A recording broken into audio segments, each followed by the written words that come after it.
70 miles north of the border, a dangerous corridor.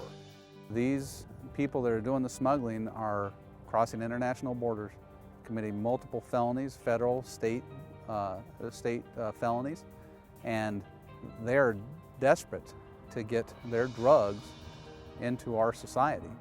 Shifts with highway patrol troopers and border sheriffs. Where the heart of this problem is right now, and that's scary, because what we think of drugs, we think of human smuggling, but with the instability in this world right now, with ISIS and everything going on, that should be a concern for every American in this country. Riding along the U.S.-Mexico border, this is Arizona Week.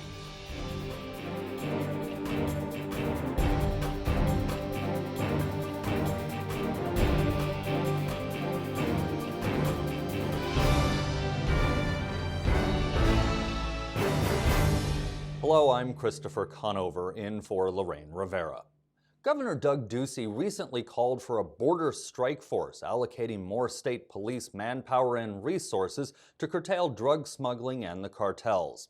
That's an expansion of what the Arizona Department of Public Safety does daily. Lorraine begins our look at the border with the Arizona Department of Public Safety. 631, 630, car to car. Yeah, 10-4, they'll have it all ready for us. My name is Aurelio Aranda. I'm a sergeant with the Arizona Highway Patrol. Been on with the department 21 years, and I'm currently assigned to the Casa Grande area. We have Interstate 10 from Pima County to Maricopa County. We have Interstate 8 from Pinal County all the way back down to the junction of Interstate 10 and Interstate 8. We have highways like Highway 77 that comes back up to the Pima County line where Saddlebrook is in Catalina. So we have that area. We have Florence, we have Coolidge, Eloy. The first thing is impaired driving. That's top of the list with this department. Stuff that's out of the norm. You just look at things that just stick out to you, and then you wonder whether that really makes sense or not. In this district alone, we're down 12 people, just in patrol. There's times out here where there's only 3 of us, and that's a lot of travel, a lot of miles with 3 officers and a sergeant. It's a whole different ballgame from when I first started. What we saw before, the criminal element was pretty much always, I don't want to say scared of us, but they were more elusive. Whereas now that they'll take a stand, they're protecting their product, they're protecting their loads of money, they're doing stuff that normally they didn't do in the past. They do intel on us, we do intel on them, and it's just kind of a cat and mouse game out here. The other night we had a call of a man laying in the roadway, and there was 4 of us, like right in this area right here. We're going from that direction of like 3 miles just on either side of where the report was. We didn't find anything, and then once I got my guys together, I said obviously whoever the caller was did that because they knew the resources. We have to go to those calls. So knowing that, they make these calls, and we're out here doing this stuff, and the other stuff got by. But you never know if it's a prank call, if it's a call where a person's actually in need of our assistance, or it's something just to divert us.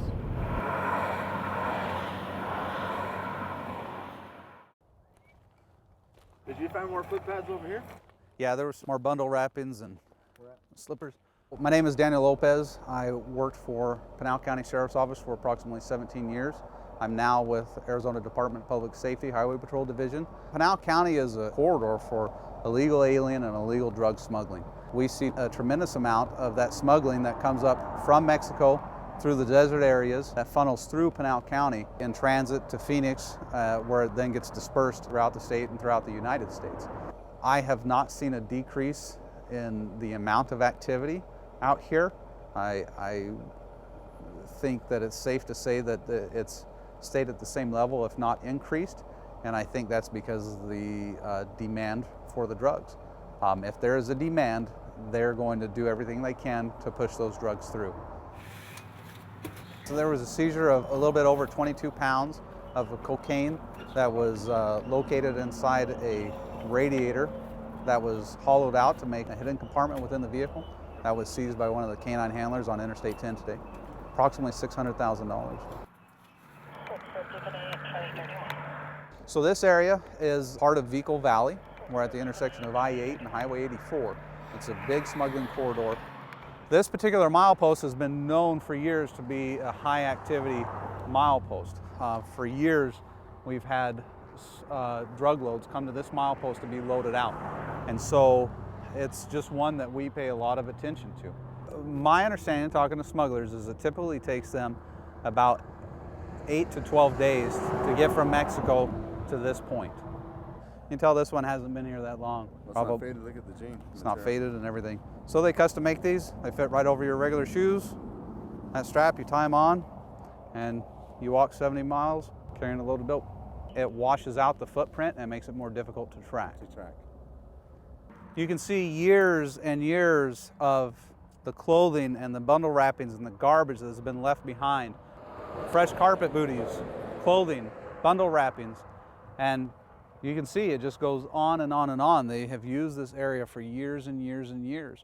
And we have seized countless number of drug loads right off of this milepost, and it just doesn't stop. In my mind, when I think of the cartel's purpose in life is to make money. So what's the difference to them if they're making $20,000 on a drug load or $100,000 on smuggling in a terrorist? We can't be everywhere all at one time. Right now, the Highway Patrol Division has a responsibility to the motoring public to be there to provide services for in the event of collisions or people's vehicles break down or they need assistance from us. So that's our primary responsibility. We have to be there to help the public. That takes us away from this. And that is why the governor and the director are calling for this border strike force to dedicate manpower and resources to combat this smuggling that's going through the desert. And when we are here, as I already discussed, they have the scouts and the resources to know where we are at. So they will move their operation to other places or wait for us to leave. And then they know inevitably we are either going to get a call for service from the public, or that our time to go off duty is going to come and we don't have the overtime to sit here and wait for them. 2124. It's a load of supplies and 2 AK-47s in the vehicle. So this is Highway 84. It goes east and west, and it will take you into Stanfield and then into Casa Grande. Up here is the intersection of Highway 347, which is the highway that goes by the Auction Harris Casino through the town of Maricopa and up to I-10. A Pinal County deputy intercepted the vehicle, and the vehicle fled from him. They got the vehicle stopped here. We had several subjects flee from the vehicle. They were able to apprehend one subject. We have Border Patrol out right now searching for the subjects that fled.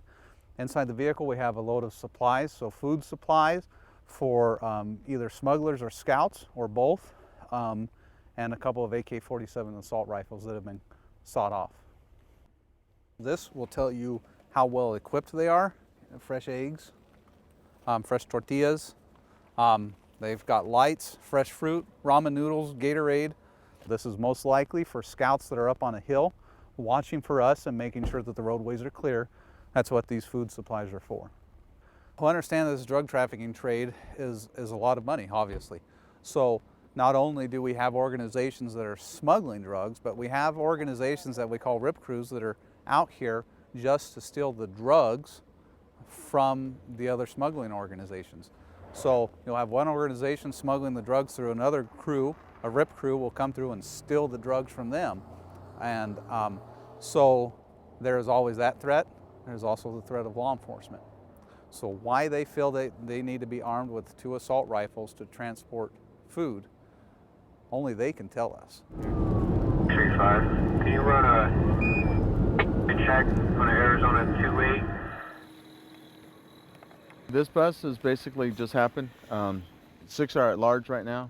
1 is in custody, the driver. Approximately maybe 300 plus pounds. It was just picked up here off of the corridor that we were just talking about earlier. And it was actually just north of where the food and the guns were. Deputies followed this vehicle after they felt that they had, I guess, some intel that they were loading up. And they waited for the vehicle to get loaded up, but he wanted to make a stop where it was not so much desert. So right now to the south of us, they're actively looking for the people. They take the seats out, but see the radio? And I'm pretty sure before they bailed out, they put a call out to whoever's on the other end. I think these are alfalfa fields, so if there's going to have moisture, and as the coldness drops, cold air sinks. So these guys, what I understand, only 2 had jackets and the 4 didn't. So they're going to have to basically brave the night if they can. If not, they'll come out and give themselves up. She's got over 1,000 right now, so it's over 1,000. They haven't counted it all, but it's all in her possession. So my guess is that's her pay. Between the cocaine and what we saw today, and then this, I mean, you're close to almost $1 million just in 2 stops. The governor's border strike force is controversial. The governor's plan calls for tens of millions more in state funding, money some Arizona sheriffs say the state took from counties. Santa Cruz County Sheriff Tony Estrada tells Arizona Public Media's Nancy Montoya no one has asked him about the challenges he faces when it comes to border security. Santa Cruz is the smallest county in the state of Arizona, and yet it has the 2 largest ports of entry between Mexico and Arizona. There are only around 50,000 people in this county. However, if you were to remove the fence between Nogales, Arizona and Nogales, Sonora, the population would balloon from 50,000 all the way up to 350,000, making Santa Cruz a small county with big city problems. We're a small American community, probably one of the richest and most powerful nations in the world. And in our backyard, we've got a third world country that's 10 times bigger than we are. Imagine the dynamics and the challenges that we have. How do we do it? We need resources. Being the poorest county, we just don't have a budget. I had 42 officers about 5 years ago, 6 years ago. I'm down to 35 because the board reduced our task force because of the recession. So we don't get any state help. The governor has proposed this border drug strike force. What about that proposal doesn't set right with you? Well, it doesn't set right because they started off well. It was well-intentioned, and I think it still is, but I think they just kind of got off the road here. Their intention was to send people down here, but to work with us. What exactly can we do to collaborate the issues and challenges that we have here? And that was the initial intent. Somewhere along the way, that got by the wayside, and we haven't seen anybody here. We haven't seen any programs here, yet they claim that this program has been on for 2 months. And they've compiled stats from all over the state to say how effective they are. I think that's very misleading. Transparency is an issue. Lack of coordination and communication are issues right now that I think most of the sheriffs, at least along the border, are concerned about. What would work better for Santa Cruz County as opposed to having DPS Strikeforce coming into your backyard? What would work better for you? I think a couple of things. Number one, I think they need to put somebody in the task force that we have here, the ICE task force. They haven't had anybody there for years. And that's not, how can you understand that when we're a major quarter for drugs here? So they don't have anybody. They could put people in the task force. That would help the task force get more and more people, more investigators here. The other thing that I talked about at the initial meeting that we had with Director Milstead is they need to have somebody on the highway. After 2 o'clock, they don't have anybody. You got all these things coming into Santa Cruz County and into Mexico and going north, and there's nobody in the highway. I don't have the people to do it. The city of Nogales doesn't have the people to do it. So DPS is, asleep at the wheel. When you say there's nobody on the highway, explain it. 2 a.m., DPS goes home. They go home and they come back at 6 o'clock. If anything comes up, we get called. The police department gets called. Border Patrol obviously responds to a lot of these things. So that's not right. If you're going to do something about border security, start by putting the people out on the roads. What can you bring to the table right now that perhaps the governor's office and DPS cannot? Well, I'll set myself, for example, I've got going on 49 years. At the end of this year, I'll have 49 years in law enforcement here in Nogales and Santa Cruz County, 25 years with Nogales Police Department, retired as a captain, second in command. I'm on my 23rd year as a sheriff. I was born in Nogales, Sonora. I've lived here all my life. I'm familiar with the evolution, the dynamics of this community, how it has changed, what the needs are. So I think I can contribute something to these individuals that are in Maricopa. Well, then what is the message from Santa Cruz County, from Yuma County, from some of the other counties to the governor? What's the message? Come down, talk to us, look at the situation, come visit us. Let's discuss the issues. Let's talk about history. Let's talk about the present. Let's talk about where we're going in the future. How can we do this collectively? How can we combine the resources? Now he's talking about millions and millions of dollars for this task force. How about giving me $1 million so that I could upgrade my communication system, so that I could put new units out on the road, so I can get more equipment, so we have more eyes and ears along the border here. How about $1 million? How about $2 million? It's not going to hurt them. But right now it's a task force. It's a state police type of a concept. One of the other sheriffs told me it's like somebody holding a party at your house but forgetting to invite you to attend. Do you feel the same way? Well, I do. Obviously, they did come down here. In all fairness to them, they did come down here. They did propose certain things. They were going to go back and maybe implement and have some more meetings. But that never happened. That never happened, and they never sent anybody here. They never agreed on anything. So it is like, we're going to be doing our own thing, whether you like it or not. Arizona is considered ground zero when it comes to drug and human smuggling. Cochise County Sheriff Mark Daniels says his area became the hotspot when the federal government zeroed in on other border regions in the country, thus funneling the traffic to Arizona. Lorraine takes us to the border in Naco. In a lot of our rural parts of the county, we don't run 24/7 coverage. We run an on-call basis. We only have 88 deputies for just under 6,300 square miles. If you put that in perspective, there's over 3,000 counties in the United States. We're the 38th largest landmass county in the country. And when it comes to policing that and providing that sense of peace and security and enhancing the quality of life for the citizens that I take an oath to protect, that's not enough people. This is a gateway to our country, and we need to take it serious. If they can get through our county and get beyond the walls of Cochise County, they've done real well, and their success rate will grow from there, which means they're not going to get caught. Good chance they won't get caught at this point. The federal government has a plan, and that is to protect the ports, international ports on the border, and the populated areas. And they did that. And they went into San Diego, Yuma, and El Paso, and put a lot of infrastructure to take care of that. The part of the plan that is upsetting is they rerouted or detoured that illegal activity, those disturbances, into the rural parts of the southwest border. We're a byproduct of what this plan stands for. They never thought the cartels and these organized criminal organizations would push it through these rugged parts of the border.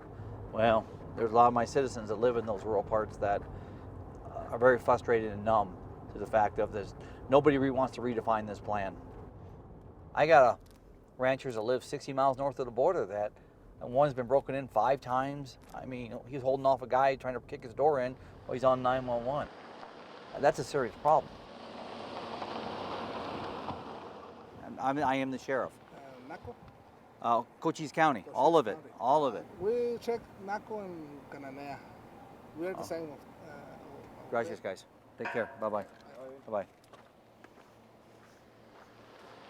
Some of the impacts of the border is the fact that the cartels and organized groups in Mexico are soliciting juveniles, and these are vulnerable juveniles, I look at them as, that both from our side, the United States side, and the Mexican side, where they're actually using juveniles to smuggle drugs into our country. To give you an example, like a 45-day period, we had 20 juveniles that were caught smuggling here in Cochise County that were released back to their families. We're now actually prosecuting juveniles. Well, the impact on that is a financial one. The juveniles are being remanded as adults in an adult facility now. Their mandates to have education and all the resources hasn't changed because they're still a juvenile by age. The house we're pulling in front of right now is where the tunnel was. A Bisbee police officer just north of us here on the highway makes a traffic stop on a big truck. Inside that is like a U-Haul. Inside was, I think it was 4,900 pounds of marijuana. It's over 2 tons.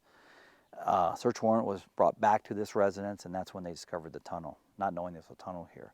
This tunnel is over 900 feet, goes into Mexico, only controlled on the Mexico side. This is almost 5,000 pounds that came out of that one stop, this tunnel here. That's a lot to push through, and they're not going to push it through a normal checkpoint. There's no doubt they found another method.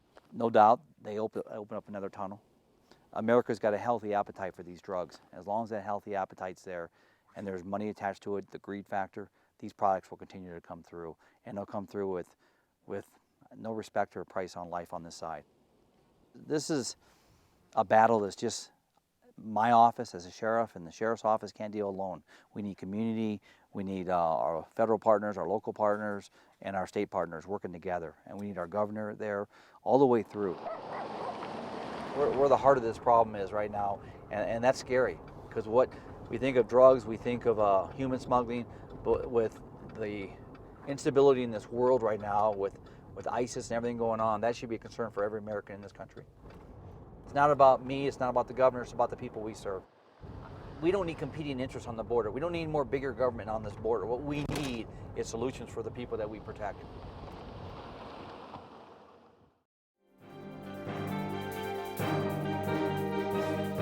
The Buzz now with my colleague Nancy Montoya. Nancy, you spoke with Sheriff Estrada. You've spoken with a number of other sheriffs around the state. What do the sheriffs think about the governor's border strike force plan? Right. Overall, most of the sheriffs I spoke with are not enamored with it, to say the least. I think part of the problem is a lack of communication, a lack of transparency. Where is all this money going to come from? And also, what are they going to be doing once they're in the individual counties? What's the real game plan? And I think there are just too many unknowns for any of the sheriffs that I've spoken with to be on board with this. Now, in talking with Sheriff Estrada right before we sat down, they had asked for a meeting with the governor to talk one-on-one with him about their concerns, because he unveiled the plan without talking with them first. Right. Well, Arizona Public Media has learned that just a few minutes ago, the governor's office has agreed to sit down and talk with the 4 border sheriffs. Now, you've got one of the border sheriffs is in agreement. This is from Cochise County. But the others, Yuma, Pima, and Santa Cruz County, are saying, not so fast, Governor, you haven't talked to us yet. And they did. They sent him a letter. The 3 remaining sheriffs sent a letter to the governor and said, before you go any further, we need to meet. And my understanding is that the governor has agreed to meet with the border sheriffs, and that will likely happen next week. I should say that we checked with the governor's office. We haven't heard back from them, so we have to take the word of a law enforcement officer over whether or not this will actually happen.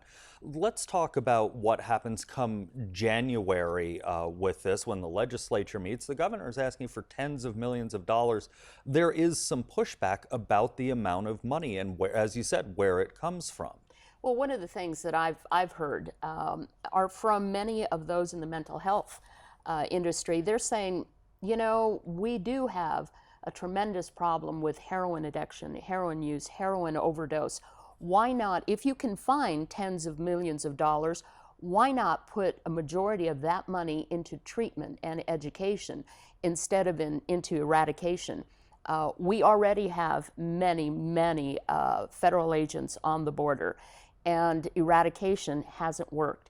So those in the mental health industry are saying, let's try and put that money somewhere else, education and treatment. As you said, we have thousands of agents assigned to the border. Of course, they're not all there at once. Right. But Sheriff Daniels was commenting that most of those agents aren't really on the border. They're further back, correct? That's right. There's only about 40% of the agents that actually work the border area. And that leaves another 60% who are pushed back into the state, into different communities around Arizona. One of the things that I find amusing about all of this is that in 2014, the federal government authorized 2,000 more Border Patrol agents. This was 2014, more than a year ago. So far, only 1,000 of those positions have been filled. That means there's another 1,000 seats there or positions that need to be filled. So there's a lot of work that DPS has to do before it takes on yet another project. And when it comes to border agents, if somehow the Border Patrol managed to fill all 1,000 positions today, it's not as though they would be available for duty tomorrow. There's training and all kinds of other things that have to happen. That's right. Well, one of the often talked about proposals, I think McSally introduced a bill recently saying, well, you know, we already have many veterans who have already undergone background checks. They already have some training. Why don't we streamline the process and bring these retired vets into the Border Patrol? That's getting a lot of pushback from the communities who are saying, well, that's very fine and well, but we feel that our border is already militarized to a high degree, and bringing in more military who may not know the language, may not know the culture, and quite frankly, many won't live along the border. Are we only creating more problems on the border? Senator McCain this week introduced two border-related bills. One, again, to get more border agents into rural areas, and then one to get money paid back to the state. Let's talk to that about that border agents. He's trying to get more people into the rural areas, not the metro areas like Nogales. Right, and it's a problem if you think about it. Life is a lot easier if you're on duty near a larger city. Life is not much easier if you're out in the rural areas. So Border Patrol and Customs are having a lot of problems filling those rural positions. Senator McCain came along and said, well, if we're having problems filling those positions, why don't we throw a little more cash at it? Let's increase the pay to those rural agents. There is a problem, though. Senator McCain did not talk about how we're going to fund this. So a bill introduced without a funding mechanism really are just words on a paper. He also introduced a bill to get the states paid back for incarcerating in the local jails border crossers who were picked up and things like that. This hasn't been an ongoing problem. Right. And as you said with the other bill, there's no money on that one either. Nancy? It is, and that is an ongoing problem. These are, and you and I have talked about this before, that many of these are feel-good bills. It plays well to the public, plays extremely well to the public that we are actually doing something and moving the bar. However, again, without a funding mechanism in place, this will go nowhere. All right, well, thanks for your analysis. And that's our show. I'm Christopher Conover for the entire Arizona Public Media staff. Thanks so much for watching.